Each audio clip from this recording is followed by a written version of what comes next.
AJ! I'm here to do part 2 with my chat with you about Second Life, real, combination of the two. I hope, or it is my desire, that these are helpful to you. Please be sure you share below, keep your comments kind, and anything you want to share about yourself, feel free to do so. It's a way of getting acquainted. The purpose of these is also so that, well, you get to know me a little bit better than what you would otherwise. Second Life has been around for years and years. My avatar and my logging into Second Life has been almost on a daily basis from the start. I was talking about various things about a little bit of my real life background in part 1, and I'll continue to do that and blend it in with my Second Life experience as well. One thing about Second Life, if you're a newbie, you have to think about your morals. Second Life is not a venue for anybody below the age of 16.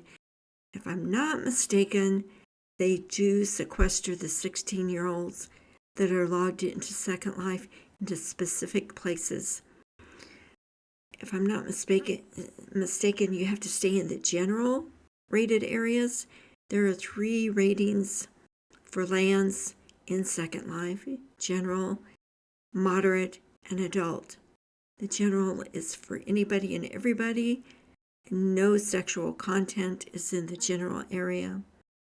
Not sure about how foul the language can get, but I'm sure that it's pretty general, suitable for teenagers.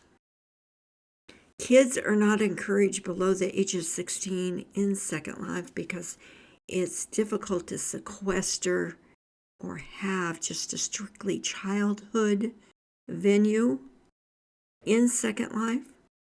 The moderate, the conversation could be more adult. It's better not to carry that forth in the nearby chat, but rather personal IMs.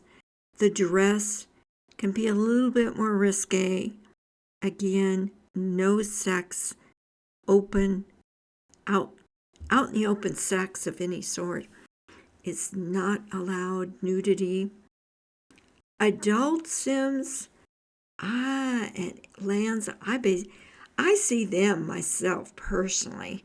It's just pretty much anything goes, whether it be language, clothing, or lack thereof. You can have adult clubs, escorts. Well, kind of get the idea. It can be kind of gross, quite frankly. I'm more of a moderate sort of person. In real life and SL, it's helpful if you decide what moral content you're going to go with. You can even select, like if you're buying things on the marketplace, you can select if you want to see general, moderate, and adult type items in there. So if you don't want to see the overtly sexual type stuff that you're going to be buying in Second Life, you can tick off that you're just going to do general and moderate when you shop on the marketplace. Things like that. I steer clear personally of the adult places. In real life, I consider myself a moral person. I'm not that risque or anything. For example, to give you some idea, I don't frequent bars. The only way I go into a bar in real life is if it's part of a restaurant that I'm going to eat at, and the restaurant itself serves liquor or has a bar inside. In Second Life, I don't frequent adult sims. If there's a club, music venue that I'm considering, and I see it's an adult sim, I steer clear of it, but that's me. So you'll have to decide on your moral scope in Second Life. What tends to happen over time is people get into loosening and letting their guard down, whether it be morally or with friends, whatever in SL.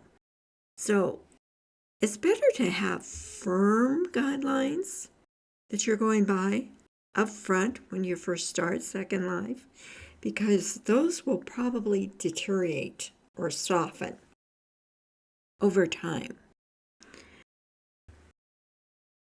Some people don't like to get into sexual content. Other people are looking to come into SL just basically to screw around, quite frankly. And there's a lot of scope in between that. You have to keep that in mind. I would urge you to be very cautious with what you share within Second Life. People are not always upfront Second Life. They hide behind their avatar. Some of them do more than others. And you think you know a person, but you don't really. There are people that troll here in Second Life and try to get you merged into real life with what they're sharing, or you think they're sharing, with the whole goal of getting you to share. I would just be wary of that. It's been said that a lot of people come into SL and they don't stay because they find it too cumbersome, too complicated. There's a high learning curve. If you don't have an adequate gaming computer, the graphics can be kind of difficult to use Second Life on a computer that's really not up to gaming. But curiosity is always a good thing. One thing I've learned, whether it be real life or in Second Life, is if you have a healthy curiosity, you are on the first step to learning things, because you're going to try things, you're going to question things, say, well, if I do this, how about this? Will this work? What does it take to get this to function? And the curious mind usually keeps poking, prodding, trying, experimenting. So there's nothing wrong with that. And that'll serve you well in real life too. If you're a curious person in real life, you'll learn because you have questions and that you want answers to. So that's a good thing, to have a healthy curiosity. It'll get you, I think people are more apt to stay in Second Life if you are curious. If you come in and you think the learning curve is like 2 or 3 days and I'm going to know all this stuff, you're going to be disappointed. You're going to find it's a little bit difficult to shop sometimes. You're going to find it's a little bit difficult to build, to learn to DJ, to learn to host, even to find a place to call home for your avatar. Where are the sandboxes? Where are the friends? How am I going to meet friends? Questions are good, and finding answers to them. If you have a natural curiosity, you're going to be looking and searching out those answers. That's a good thing. People are more apt to regularly log into Second Life if they have a healthy curiosity. I have a healthy curiosity in real life, so it just carries forth in Second Life as well. Jobs. People in SL often want to make some money. Or how much money do I have to function in Second Life?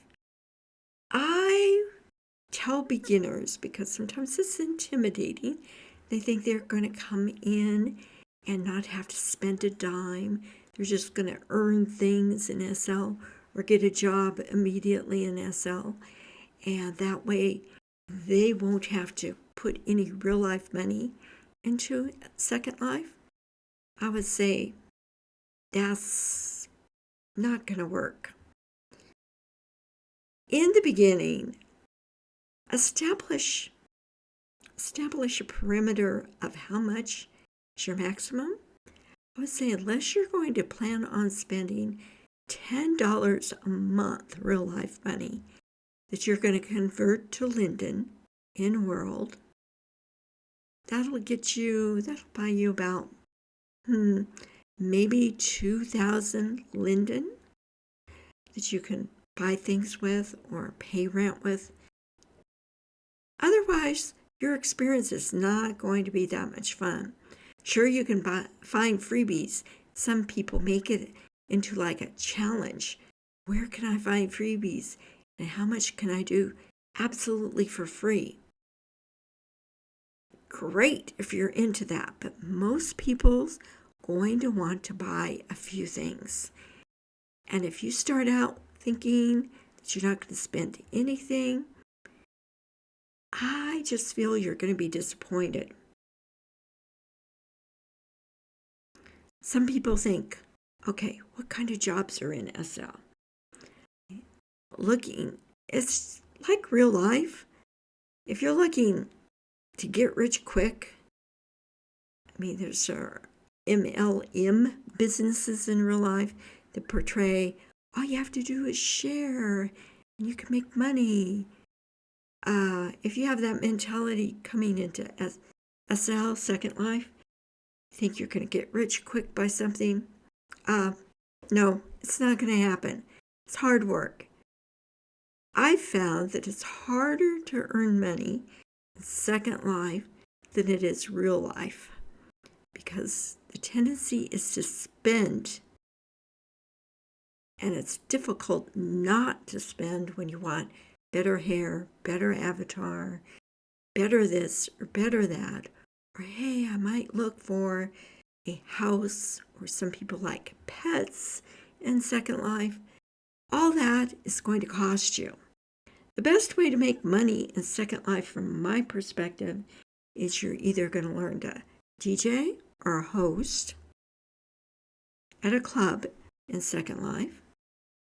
You're going to learn to build or create something or script. Or you're going to be a property manager of some sort, own property and have rentals. It's not going to be a piece of cake, and you're going to have a learning curve for that. Probably the cheapest and easiest thing to do to earn money is hosting at a club. All you need to do is a little bit of experience in how to send notices and promote a DJ. Show up on a regular basis. Interview with the club. However, if you're brand new, most clubs are going to look at that and say, I don't want to teach you from scratch. You don't know anything. If you're only a few days old, you got a very, very basic avatar. It gives off bad vibes. Some people, hence, start out their Second Life to earn money by hunts and games. What people will do on their lands is offer things like gold bar, coin, whatever the case may be. Maybe it's raffles or games. And they'll do this on a regular basis. You TP in, you collect the gold bar or the coin, you visit an ATM to cash in, and that converts to Linden. It's the same way with raffles and games. Sometimes those pay out weekly to the top 4 people that score the highest scores on those. So that's an option. Now, how does my real life and my experiences there help me with Second Life and being an old timer in Second Life and staying here? Well, you have tenacity. My tenacity over time in real life stretched. I've done whatever it takes sometimes to make money, quite frankly, in real life. Haven't we all if we're older? I've had jobs that I didn't like. I've had jobs that I love. My experience in jobs run the gamut from just being kind of counter help to food service to office assistant, secretarial, teaching, tutoring, cooking, babysitting. That's going back to my teenage years. House cleaning. That gives you some idea of my background. My educational background in real life is I have a bachelor's of science degree and in marketing and business, e-biz specifically. Did that help me in Second Life? My real life experiences? Yes. You get to understand people. Second Life is a good place for shy people to open up and become more vocal, more outspoken. If you're really, really super shy, try opening up a little bit more in Second Life and going different places, chatting with people. Not with the idea of forming a love relationship necessarily, but just getting to know people, how they react to things, how they move about in the environment. Again, that comes into your curiosity. Do I like SL? Yes, I do, obviously. It was intimidating at first, and I tried to learn and do things myself. Sometimes you can find a good mentor. It can be difficult. People devote their time to what's interesting to them. Not often does that include holding somebody by the hand constantly in SL and moving them along. I didn't used to mind helping people for a period of time, maybe a couple of hours every other day or something for a week. But at some point, I expect them to fly and do things. One thing I would like to point out is you're guarded about who you let into your life in real life, correct? You don't just friend anybody and everybody, associate with anybody and everybody. People that knock on your door in real life, you don't just open the door and invite everyone in. I would encourage you to think about that in Second Life too. Be cautious. There are bad people out there. You need to be aware of this. Guard your ID. Do not give out your password to your ID. People have had their accounts stolen in Second Life.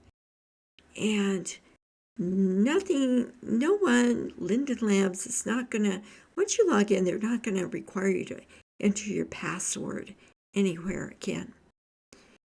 Some people I have found are tempted when they're new. They get discouraged about creating their look, their body, their dress, and they think that it's probably best to give their password to somebody, have somebody do that for them and create some outfits, and then log off, and they'll move back into their account and use what that individual has created for them. Don't do that. I've had several people want me to do that for them. I'll give you my password and you can create this for me. Do that for me because I don't understand. And I would simply tell them, you need to learn yourself. By learning, you need to find out how things work. That's part of your Second Life. I can give you instructions, but I'm not going to log into your account. In fact, that's against the terms of service. People I've known done that, then they end up in a big mess. So it's better, no. Don't do it. Don't be tempted to do it. Well, I don't know what else to say for part 2. Didn't really share too much of my personal life with you, but you get the idea. There's all kinds of people in Second Life. Many of them, well, people have all sorts of reasons for coming. Some people have physical disabilities, speech impediments, hearing problems. Some people, well, that analyze that. If you've got somebody that's just wanting to type and not voice with you, don't assume they're hiding something. Maybe it's just some sort of disability they have. You just don't know. Hearing the same thing. Maybe they can't hear that well, so they prefer typing. Consider that you don't know everything about the person, and they're doing the best they can. Don't be too trusting, however. That can bite you in the butt, so to speak. Be cautious. Be more cautious here than you would even in real life. That would be my advice. I'll be back with part 3 and sharing more of myself, and hopefully you share a little bit about yourself with me.